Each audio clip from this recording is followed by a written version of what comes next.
You are doing good. So ఏమన్నా ఆడియోలో disturbance వస్తే ఐఎమ్ సారీ, ఎందుకంటే there is no clear mic okay today. So first of all yesterday trade break down. Yesterday మనం ఒక loss తీసుకున్నాం. Okay, loss ఎట్లా తీసుకున్నామో కూడా చెప్తా. సో ఇక్కడ మనకు వీక్ స్టార్ట్ అయింది, ఇది మండే. ఓకే, ఇది ట్యూస్డే, ఇది వెన్స్డే.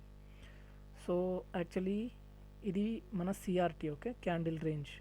యాక్చువల్లీ నేను ఇక్కడ ఈ ఫేర్ వాల్యూ గ్యాప్ వరకు ప్రైస్ వస్తుందని ఎక్స్పెక్ట్ చేశాను యూరో యూఎస్డీలో. ఓకే, ఎందుకంటే డిఎక్స్వైలో మనకి ఇంకా ఇది ట్యాప్ అవ్వలేదు కాబట్టి. ఓకే, సో ఇక్కడ మనకి ఇది మండే స్టార్ట్ అయింది, ఇది మండే, ట్యూస్డే, వెన్స్డే. ట్యూస్డే చూడండి ఎంత స్ట్రాంగ్గా కింద క్లోజ్ అయింది. సో ఈ వెన్స్డే నేను ఇంకా ప్రైస్ ఇక్కడ వరకు రావచ్చు ఈ ఫేర్ వాల్యూ గ్యాప్ వరకు అని ఎక్స్పెక్ట్ చేశాను. ఓకే, సో ఇక్కడ మనకి ట్యూస్డే స్టార్ట్ అయింది ఇది.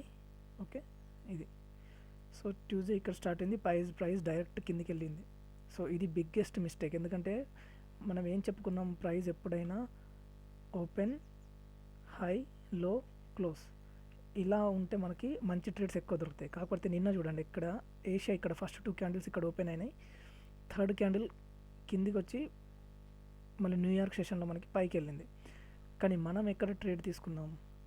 ఓకే, ఆల్రెడీ అంత ప్రైస్ ఆల్రెడీ ఇంత డౌన్ మూవ్ ఇచ్చిన తర్వాత నిన్న మనం ఇక్కడ ట్రేడ్ తీసుకున్నాం. ఓకే, ఇక్కడ ఇది నేను చెప్తా ఎలానో. ఎందుకంటే ఇది చూడండి, డిఎక్స్వైలో మనకి ఇంకా టార్గెట్ ట్యాప్ అవ్వలేదు. ఓకే, ఇది ఇన్వర్టెడ్ డిఎక్స్వై. ఓకే, అంటే రివర్స్లో ఉంటుంది అన్నమాట. So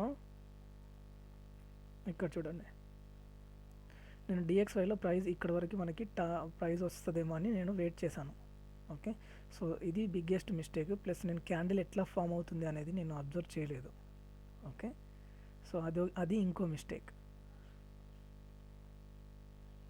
okay, 1 minute. సో ఇదన్నమాట. ఇక్కడ చూడండి, నేను ప్రైస్ ఇక్కడ వరకు వస్తాను ఎక్స్పెక్ట్ చేశాను, బట్ క్యాండిల్ ఎట్లా ఫామ్ అయింది చూడండి. నిన్న డైలీ క్యాండిల్ ఇక్కడ ఓపెన్ అయ్యి డైరెక్ట్ లండన్ సెషన్ మొత్తం కిందికి వచ్చి న్యూయార్క్ సెషన్ మళ్ళీ పైకి వెళ్ళింది. సో ఇది బిగ్గెస్ట్ మిస్టేక్, ఇది నేను అసలు అబ్జర్వ్ చేయలేదు. ఓకే, సో ఇది మిస్టేక్. అండ్ ఇక్కడ మనకి డైలీ ఫేర్ వాల్యూ గ్యాప్ నుంచి ఇక్కడ ఇంకో ఫేర్ వాల్యూ గ్యాప్ నుంచి చూసారా. సో ఈ ఫేర్ వాల్యూ గ్యాప్ నుంచి ప్రైస్ పైకి వెళ్ళిపోయింది. సో ఓకే, అదన్నమాట. సో 15 minutesలో యాక్చువల్లీ మనకి ఒక ఎంట్రీ మోడల్ కరెక్టే, మనం తీసుకున్న ఎంట్రీ మోడల్ కరెక్టే. ఎందుకంటే మనకు కావాల్సింది ఏంది, ICT 2022 entry model, right? So అదే ఎంట్రీ మోడల్ ఇక్కడ ఉంది మనకి, ఇక్కడ ఫామ్ అయింది నిన్న న్యూయార్క్ సెషన్లో. ఓకే, న్యూయార్క్ సెషన్ 7 AM కదా ఇక్కడ. సో 5, 6, 7. ఓకే, ఇక్కడ ఇది ఎంట్రీ మోడల్ మనకి. ఇది market structure shift, liquidity sweep, market structure shift, fair value gap. So అందుకే నేను ఇక్కడ ట్రేడ్ పోస్ట్ చేశాను నిన్న.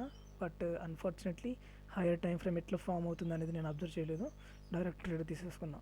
సో ఇది మనకి లాస్. సో ఇది ట్రేడింగ్. సో డైలీ మనకి విన్స్ ఉండవు, loss is a part of trading. Okay, so డిఎక్స్వైలో కూడా నేను ఇది ఇక్కడ ప్రైస్ ఇక్కడ వరకు వస్తుంది అనుకున్నా, బట్ ప్రైస్ రాలేదు, పైకి వెళ్ళిపోయింది. Okay, so it's basically higher time frame ఎట్లా ఫామ్ అయింది అనేది నేను అబ్జర్వ్ చేయలేదు. ఓకే, సో అదన్నమాట. Hope you learn something. Okay, మళ్ళీ this is trading. So everyday మనకి విన్స్ ఉండవు.